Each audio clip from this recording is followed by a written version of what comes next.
Blue, pass that link cable and give me your Bulbasaur before I smash you over the head with this rock. Daddy, check. We taking it back to a time when kids were more focused on making sure that their shiny Charizard was fully protected than doing their actual homework. To the very days that we wanted to catch them all, the Pokemon series has been a massive part of many childhoods, and a big part of that was fueled by the games like Pokemon Blue, where we most definitely never changed our Pokemon names to things we shouldn't have. From exploring the deep depths of Pallet Town to searching for the mysterious creature missing No, this game has shaped so many of our lives, and today it brings me great honour capture the essence that was Pokemon Blue and bring it in to the art world.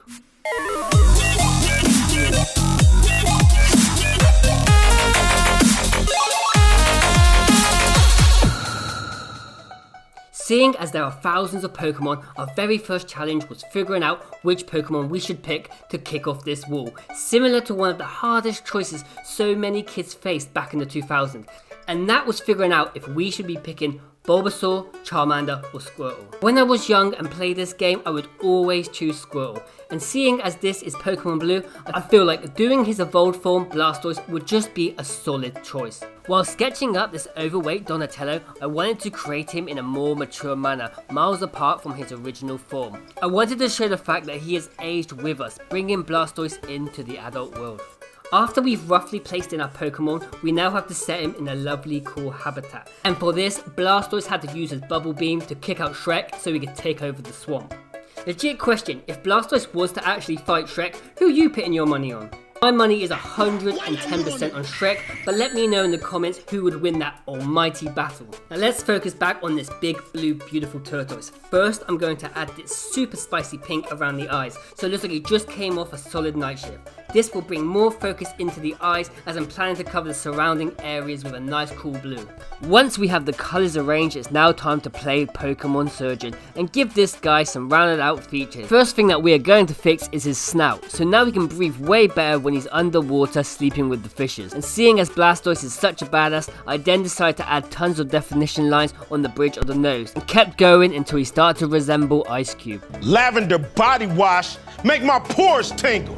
We then further added some algae onto his eyebrow to cement the fact further that he spends all his days underwater, like Jack's body after the Titanic hit that piece of ice. After still doing some major surgery to such a fat face, we decided to put down the surgical knife and pick up the dentist kit, so we can now go to town on his gnashes. Correct me if I'm wrong, but I always remember Blastoise having the move Bite, so to honour that I wanted to give him some razor sharp teeth. So if he was to ever bump into one of those pesky street sharks down a dark alley, Blastoise could chew through them with as much ease as my 6-year-old pet Hammy the hamster chewed through the extension cable. Rest in peace, Hammy. After we sharpened up his fangs, it's time we loaded him up with the heavy artillery. We first decided to strap 2 massive cannons onto his back, so if you were to ever challenge him to a water fight, Blastoise would easily be catching a case for GBH. I decided not to just stop there, so I decided to turn him more into a deadly weapon with these sharp as hell claws. So if he didn't manage to drown you with his heavy water flow, he could still leave you looking like a Freddy Krueger victim. Now he has his claws, we have to give him some size, so we decided to give him arms that Arnold Schwarzenegger would be very proud of himself. Since he is now fully battle ready and ready for war, we had to give him something for his defense, so I decided to put in his shell. But it's not exactly like he needs it though for hiding, unlike those other 4 turtles with their stupid headbands. Gotcha. Wait, man. I'm curious if you guys see this as well, but as I kept going, the frame of this character started to look more like that main character from Gears of War. It may just be me, but take a closer look and let me know if you see it as well. Before moving further, I then decided to put in his sexy belly, as well as to make sure that his super defined blue legs are on full display. If you thought that loading Blastoise with these sharp teeth, claws and 2 massive cannons wasn't enough, we gave him something that was guaranteed to make him the strongest Pokemon in all existence. A Super Soaker 3000.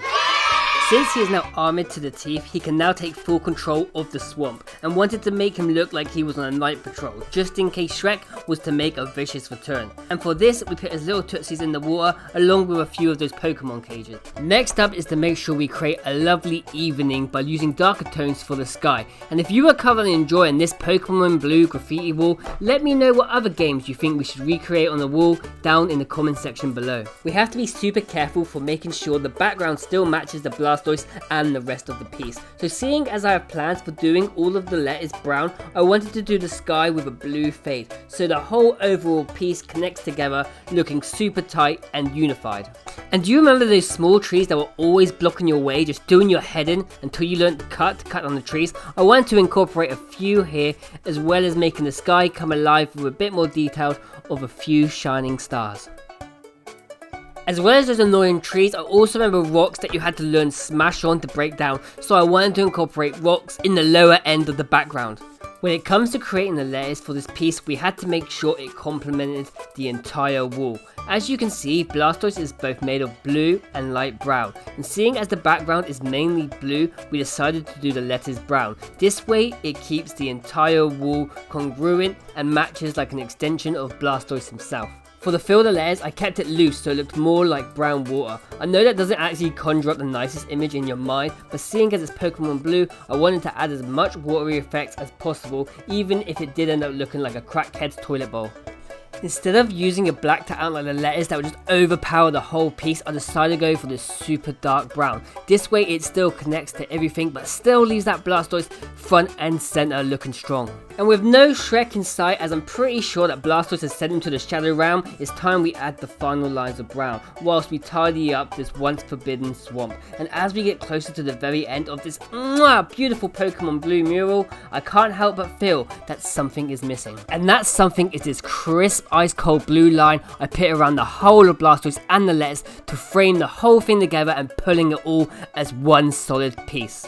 Now before I show you the final Pokemon Blue mural, if you at home would like to know how to paint this piece, character to letter to background, step by step, there is a full tutorial over on my Patreon. So if that interests you, go and check that out. Now without further ado, I present to you Pokemon Blue, but on a wall.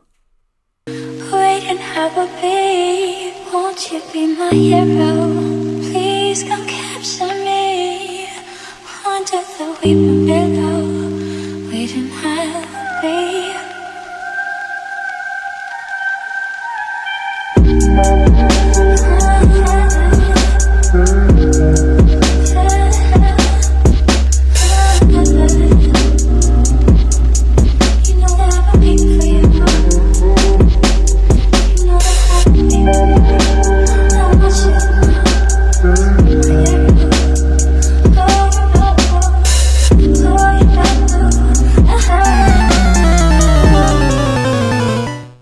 Just before I leave, I need to say a huge thank you to everybody over on the Patreon team. Without you guys being the backbone of this channel, none of these videos, and I mean absolutely none of them, would be possible. So thank you from the bottom of my heart, and I hope you enjoy all the free tutorials over on that platform. To everybody out there creating, I hope you've been well, managing to create as much as you can. Until next time, peace.